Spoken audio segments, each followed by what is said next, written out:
Hello friends, welcome back to our channel always Tandipa. তো আজকে আমি চলে এসেছি তোমাদের কাছে 23 তারিখের ভিডিও নিয়ে। 23 তারিখ সেটা হচ্ছে হনুমান জয়ন্তী ছিল, আর আমাদের বাড়িতে হনুমান জয়ন্তীটা একটু বড় করেই হয়। তো আমি ভাবলাম তোমাদের সাথে আমি কেন শেয়ার করব না সেই ভিডিওটা। তো সেই জন্য আমি সকাল সকাল স্নান টান করে ভিডিও ক্যামেরা অন করে দিয়েছি তোমাদের সাথে সবটা শেয়ার করার জন্য। আর হ্যাঁ, কিছু কিছু ভিডিও আমি নিয়েছি, কিছু কিছু ভিডিও আমার বোন নিয়েছে, কারণ আমি একটু কাজে ব্যস্ত ছিলাম, সেই জন্য আমি পুরো ভিডিও করতে পারিনি। কিছু কিছু ও নিয়েছে ভিডিও, তো জানি না কেমন হয়েছে। তো যাই হোক, তোমরা দেখতে থাকো পুজোতে। তো আমি ওটা যেটা ছিল সেটা 23 তারিখের ভিডিও ছিল, আর এটা হচ্ছে 22 তারিখ রাতের ভিডিও। দাদাভাই কাজটা সেরে এসলে আমি বললাম বাজার করতে যাবো, মিষ্টি নিতে যাবো, সেটাই বা তোমাদেরকে কেন দেখাবো না। তো আমরা আগের দিন বিকালবেলা চলে গেছিলাম মিষ্টি কিনতে। বিকাল ঠিক না, রাতের বেলার দিকে মিষ্টি কিনতে চলে গেছিলাম। দেখতেই পাচ্ছি এখানে মিষ্টি দোকানের সামনে দাঁড়িয়ে আছে। আমরা এখান থেকে নিয়েছিলাম 250 লাড্ডু, সাদা মিষ্টি, লাল মিষ্টি, খেজুরি গুঁড়ো মিষ্টি, একটা শোয়া কেজি লাড্ডু। তো বাজার টাজার করে এসে আমি এটা দুপুরবেলা আলপনা দিয়েছিলাম বাড়িতে। তো ভাবলাম আলপনাটাও তোমাদের সাথে আমি শেয়ার করি। তো মানে আগের দিন, মানে 28 তারিখ পুজোর আগের দিনই আমি আলপনাটা দিয়ে রেখেছিলাম, যেহেতু সারা বাড়ির আলপনা অনেক সময় লাগবে, যেন আগের দিনই দিয়ে রেখেছিলাম। তো আলপনাটা কেমন হয়েছে তোমরা অবশ্যই আমাকে বলো। এটা হচ্ছে সারা সিঁড়িতে আমি আলপনা দিয়েছিলাম। আমি কিন্তু অত ভালো আলপনা দিতে পারি না, যতটুকুটা শিখেছি ততটুকুটাই আমি দেওয়ার চেষ্টা করেছি। তো তোমরা অবশ্যই জানিও আলপনাটা কেমন হয়েছে বা কোথায় ভুল ঠিক অবশ্যই জানিও। তো সারা সিঁড়িতে দেওয়ার পর আমাদের যে ঘরে ঢোকার যে আগে যে বারান্দাটা পড়ে বাড়ি, সেই বারান্দার দুধারেও কিন্তু এইভাবে আলপনা দিয়েছি। গেটের মানে দু সাইডে দিয়েছি এরভাবে আলপনা, কারণ মাঝখানে দিলে তো ধেবড়ে যাবে পায়ের, ওই জন্য দিয়ে দিয়েছি। আর এটা হচ্ছে আমাদের ঠাকুর ঘরের সামনে, এটা ঠাকুর ঘরের সামনে দিয়েছিলাম আলপনাটা। তোমরা অবশ্যই কমেন্ট করে জানো আলপনাটা কেমন হয়েছে। আর ঠাকুর ঘরের ভিতরে এটা তো মা পরের দিন সকালবেলা দিয়েছে। আবার চলে এসেছি কিন্তু আমরা পুজোর দিনের ভিডিওতে, মানে 23 তারিখের ভিডিওতে। এটা বুনু করেছে ভিডিওটা, কারণ হচ্ছে আমি সে সময় ভোগ রান্না করছিলাম, আর আমি এই প্রথমবার ভোগ রান্না করেছি। আমি এমনি রান্নাবান্না পারি করতে, বাড়িতেও রান্নাবান্না করি, আমি যেন কোথা থেকে সেখানেও রান্না করে খাই। তো কিন্তু ভোগ রান্না আমি এই প্রথমবার করেছি, কারণ ভোগ রান্না আমি কোনোবারই করিনি। ভোগটা বরাবরই মা নালে মামিরাই করে থাকে, এই প্রথমবার যে ভোগটা আমি রান্না করেছি। মালপোয়া ভাজছিলাম এখানে, মালপোয়াটা প্রথমবার করেছিলাম। তাছাড়া এমনি রান্না আমি বরাবরই করি, কিন্তু মালপোয়া কোনোদিনও করিনি। ভোগ রান্নার সময় মালপোয়া করেছি। আর এখানে হচ্ছে মামি, কারণ মামিরাই করতো, কিন্তু মামিরা যেহেতু ছুতে পারবে না, দিদা মারা যাওয়া 1 বছর হয়নি, সেই জন্য মামিরা এখনও করেনি। আর এখানে বুনু ভিডিও করছে, আমি এখানে হাসছিলাম চুপচাপ। তো এখানে আমি ভোগ রান্না দেখো, আমি বুনুকে বললাম যে ওগুলো দেখা, করেছিলাম যেগুলো। তো এখানে কিছুটা হচ্ছিল রেডি, এখনও পুরোটা রেডি হয়নি। আর এখানে দিদি হচ্ছে লুচির জন্য ময়দা মাখছিল, আর ময়দা মাখা হয়ে গেছিলো, লেচিগুলো গোল গোল করছিলো। তো দেখো আমার মালপোয়াটাও কিন্তু লাল হয়ে গেছে, দেখছো মানে লাল হয়ে এসছে, দুদিকটাই লাল হয়ে এসছে। ও জানি না ও কী যে ভিডিও করেছে, এবার যখনই লাল হয়ে এসছে ওটা দেখাতে যাবো, তখনই দেখি ও ওইদিকে ভিডিও করেছে। দেখো লাল হয়ে এসছে দুদিকটাই, এটা আমার হয়ে এসছে। তো আমি এটা উঠিয়ে নিব। তো আমি কিন্তু ভোগ রান্নার মধ্যে করেছিলাম মালপোয়া, লুচি, আর আলু ভাজা, আর পায়েস, সাবুর পায়েস করেছিলাম, চালের পায়েস না। তো এখানে আমি আরেকটা মালপোয়াও দিয়ে দিয়েছি। তো বোন আবার আমার ভিডিও করতে করতে উপরে চলে এসেছিলো, যেখানে আমাদের রান্না হচ্ছিলো। রান্নাতে ছিল খিচুড়ি, আলুর দম, চাটনি। তো ও ওখানে চলে এসেছিলো, মাসিরা সকাল সকাল চলে এসেছিলো রান্নার এখানে। তো বুনু রান্নার এখানে জোগাড় দিতে চলে এসেছিলো, মাসিরা ওখানে আলু টালু ভেজে উঠাচ্ছিলো। আর এখানে খিচুড়ি কিন্তু কমপ্লিট হয়ে গেছিলো খিচুড়ি। তো খিচুড়ি হওয়ার পর ও আবার চলে এসছে আমার কাছে ভিডিও নিয়ে। এখানে আমি লুচি ভাজছিলাম, দিদি লুচিগুলোকে মেখে নিয়ে লেচি করে বেলে দিয়েছে, আর আমি লুচিগুলো ভেজেছি, নাহলে অনেকটাই সময় লেগে যেত, ওই জন্য ও বললো দিয়ে আমি করে দিচ্ছি। তো লুচি ভাজার পর আমি ওদিকে আলু ভাজাও করেছি, আলু ভাজাটাও তোমাদেরকে দেখালাম। আমি এদিকে সুজি রান্না করেছিলাম ভোগের জন্য, তো সেটা তোমাদেরকে আমি বলতে ভুলে গেছিলাম, সুজিটার কথা মিস করে গেছি। তো যাই হোক, এখানে আমি মালপোয়ার পর লুচি, আলু ভাজা কমপ্লিট হয়ে গেছে। এবার আমি সুজিটা বসিয়ে দিয়েছিলাম। এখানে সুজিটাও আমার হয়েই এসছে, এখানে সুজিটাও আমি নামিয়ে নেব। আর তারপরে কিন্তু করেছিলাম এখানে আমি পায়েস রান্না। দেখো পায়েসটা কিন্তু খেজুরের গুড় দিয়ে সাবুর পায়েস করেছিলাম। তোমরা যদি এই সাবুর পায়েসের রেসিপি চাও আমাকে অবশ্যই কমেন্ট করে জানিও, তাহলে কিন্তু আমি সাবুর পায়েসের রেসিপিটা তোমাদেরকে দিব। খেতে কিন্তু খুব সুন্দর হয় সাবুর পায়েস। তো এখানে আমি সাবুর পায়েসটা করছিলাম, পায়েসও রেডি হয়ে গেছে, এখানে আমার সুজিও রেডি হয়ে গেছে।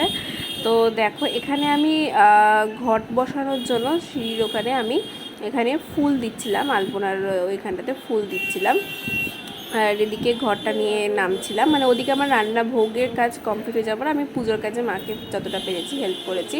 তো এখানে আমি আবার গেটের দুধারে যে ঘর বসাই সেই ঘরটা আমি এখানে বসাচ্ছিলাম, এখানে দিয়ে তারপরে এই যে দেখো বলুন তোমাদেরকে আর একবার দেখিয়ে দিল। আর এখানে ভোগটা দেখিয়ে দিলাম, মালপোয়া, সুজি, লুচি, আলু ভাজা, পায়েস। এটাই ছিল আমার হাতে ঠাকুরের প্রথম ভোগ রান্না করা। তো যাই হোক যতটা পেরেছি করেছি। আর এখানে মা জোগাড় প্রায় কমপ্লিট, কিন্তু হ্যাঁ সাজায়নি। কারণ কেন সাজায়নি ভোগগুলো তোমরা হয়তো বলতেই পারো সাজায়নি কেন, কারণ হচ্ছে ঠাকুরকে স্নান করা তো ঠাকুর মশাই, তো স্নান না করালে তো সাজাতে পারবে না, সেই জন্য সাজায়নি। আর ওই দেখো ঠাকুরকে স্নান করানোর জন্য মা গামলাতে ঠাকুরও বসিয়ে দিয়েছে, ঠাকুরমশাই আসলে স্নানটা করাবে। আর এখানে আমাদের যেহেতু বাজারের লোকজন উঠে যাবে, তো বাবার একটা ইচ্ছা ছিল যে বাবা অল্প কিছু হলেও লোকজনকে খাওয়াবে, মানে বাড়িতে এমনি লোকজন খাবেই, কিন্তু বাটি বাটি করে রাস্তাতে লোকজনকে খাওয়াবে। তো এটা বাবা ওই জন্য করে, এটা বাবা যতটুকুটা পারে করে। তো খিচুড়ি আর আলুর দম এখানে লোকজনকে দেওয়া হচ্ছিল, দেওয়া শুরুও হয়ে গেছে। দেখতে পাচ্ছ কতটা ভিড়, একটু আগে অনেক ভিড় ছিল, আমি তাও পরে ভিডিওটা ক্লিক করেছি এখানে। তো এখানে খিচুড়ি দেওয়া হচ্ছিল, তোমরা দেখতে পাচ্ছ লোকজন বাট্রি বাট্রি করেও নিয়ে যাচ্ছে, আবার বা পাতায় করে খাচ্ছেও ওখানে। তো এটা তাছাড়াও কিন্তু আরও আমাদের পাড়ার বা আত্মীয় স্বজনের জন্যও কিন্তু খিচুড়ি করা হয়েছিল। এটা যেহেতু লোকজন উঠে যাবে ওই জন্য পুজো শুরু হওয়ার আগেই এটা দেওয়া হয়েছিল। আর এখানে আমি রেডি হয়ে গেছি কুর্তি পরে, সাদা একটা কুর্তি পরেছিলাম, আর ওদিকে মা ডাকছিল আমাকে। আর এখানে দেখো আমাদের প্যাকেটিং হচ্ছিল, প্যাকেটিং কিন্তু আরও হতো, বাট আমি ওটা নিতে পারিনি কারণ ঠাকুরমশাই চলে এসেছিলো পুজোর জন্য, সেই জন্য আমি প্যাকেটিংয়ের ভিতরটা পুরোটা নিতে পারিনি। আর এখানে দেখো আমাদের হনুমানকে স্নান করানো হচ্ছে, হনুমান ঠাকুরকে অনেকগুলো জল দিয়ে একটা বাক্সের মধ্যেই পাওয়া যায় সেই জলগুলো কিনতে, তো ওই জলগুলো দিয়ে হনুমানকে স্নান করা হচ্ছে। আর এখানে দেখো লাড্ডুটা, তোমাদেরকে যে বললাম 1.25 কেজি লাড্ডু এনেছিলাম আগের দিন, তো এটাই সেই লাড্ডুটা, এই একটা লাড্ডু বড় দেওয়া হয়। আর এটা এবার ঠাকুরের জন্য বানানো হয়েছে মালা, চাঁদির মালা বানানো হয়েছে। এর আগের বার চাঁদির মুকুট, চাঁদির গদা বানিয়ে দেওয়া হয়েছে, তো এবার মালাটা বানানো হয়েছে। আর এখানে ঠাকুরের স্নান করানো কমপ্লিট, এবার ঠাকুরকে সাজানো হচ্ছে, মানে ঠাকুরকে জামা কাপড় পরিয়ে মালা টালা পরিয়ে সাজিয়ে ঠাকুরমশাই কিন্তু সিংহাসনে বসিয়ে দিয়েছে। আর ওই যে মালাটা যেটা আমরা বানিয়েছিলাম সেটাও এখানে পরিয়ে দেওয়া হলো ঠাকুরকে। আর এখানে আমার একটা ভুল হয়েছে, আমি নারায়ণের স্নান করানোর সময় তোমাদেরকে ভিডিও নিতে পারিনি, তো সেই সময় দিদি করেছিল দিদির ফোন থেকে ভিডিওটা, তো সেই ভিডিওটা আমি পরে অ্যাড করেছি তোমাদেরকে। তো আমাদের বাড়িতে নারায়ণ যেহেতু আছে, তো নারায়ণকে আগে স্নান করানো হয়েছে, তারপরে কিন্তু হনুমানকে, তো সেটা আমি দিদির কাছ থেকে নিয়েছি ভিডিওটা। কারণ আমি বললামই আমি পুরো ভিডিও করতে পারিনি, দিদি করেছে, বোন করেছে, সবাই মিলে করেছে। তো যাই হোক এখানে ঠাকুরকে এখন ঠাকুরকে সাজানোর পর এখন ওই বস্ত্র দেওয়া হচ্ছিলো, তারপর পান সুপারি, তারপর যা যা দেওয়া হয় ঘট বসানো সেগুলো সমস্ত কিছু করানো হচ্ছিল এখানে। আর এই যে ঘট বসানোর জন্য মা কলার টলার সব রেডি করছিল। আর আমাদের পুজো মোটামুটি চলেছে 2 ঘন্টা 2.5 ঘন্টার মতো পুজো মোটামুটি কিন্তু চলেছে। আর এখানে দেখো ঘট বসানো কমপ্লিট হয়ে গেছে। তো ঘট বসানো কমপ্লিট হওয়ার পর ঠাকুরকে গদাটা পরানো ভুলে গেছিলো ঠাকুরমশাই, তো গদাটা পরানো হচ্ছে।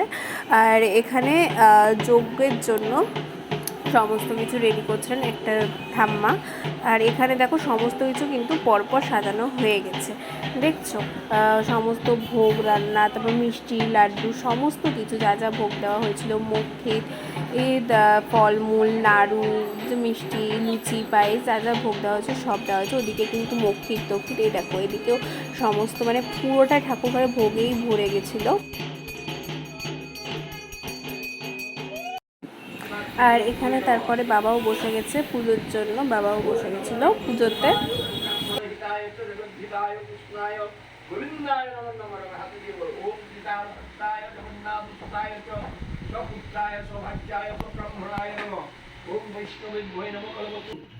রুদ্র অবতারম সংকট মোচন হনুমান।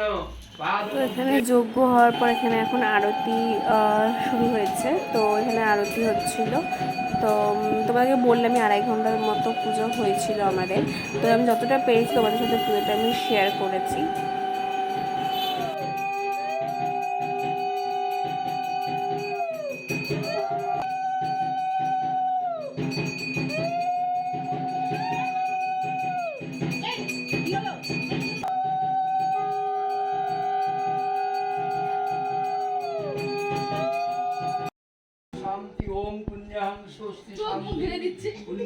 তো এখানে তারপর দেখলে পুজো শেষ হয়েছে, শান্তি জল দিলে, শান্তি জল দেওয়ার পর আমাদের হাতে, সবার হাতে ঠাকুরমশাই সুতো বেঁধে দিচ্ছিল। তো এখানে সুতো সবাই পরে নিচ্ছিলো এক এক করে, আর পুজো শেষ। তো পুজো শেষ হওয়ার পর তোমাদেরকে একবার ঠাকুরঘরটা আমি দেখিয়ে দিলাম, আর ঠাকুরটাও দেখিয়ে দিলাম কাছ থেকে, কারণ তখন পুজো হচ্ছিলো বলে আমি কাছ থেকে ঠাকুরটা নিতে পারছিলাম না। তো যাই হোক, পর থেকে কিন্তু আমাদের আবার খিচুড়ি, তরকারি, চাটনির ভোগ দেওয়া হয়েছিল। সেটা যেহেতু ঠাকুরের এই সব ভোগের সাথে ছোঁয়ানো হবে না, কারণ সেদিন মঙ্গলচণ্ডী পুজো ছিল, অনেকে চালের সব প্রসাদ খেত না, সেই জন্য ওটা আলাদা করে দেওয়া হয়েছিল ঠাকুরকে। তো এখানে বুনুও সেরকম ভিডিও নিতে পারিনি, আর লোকজন খাওয়ানোর কারণ, আর আমি তো খেতে দিচ্ছিলাম, সেই জন্য আমিও নিতে পারিনি লোকজন খাওয়ানোর। তো ভিডিওটা ওই পর্যন্তই করা হয়েছে। আর লোকজন খেয়ে যাওয়ার পর আমরা এখানে ড্রেস চেঞ্জ করে আমরা আবার ফ্রেশ হয়ে গেছি, আর এখানে আমরা ঘুগনি খাচ্ছিলাম বসে বসে। তো যাই হোক, তোমরা অবশ্যই জানিও ভিডিওটা কেমন লাগলো। তো যাই হোক, ভিডিওটা এখানে শেষ করছি। Tata, thank you.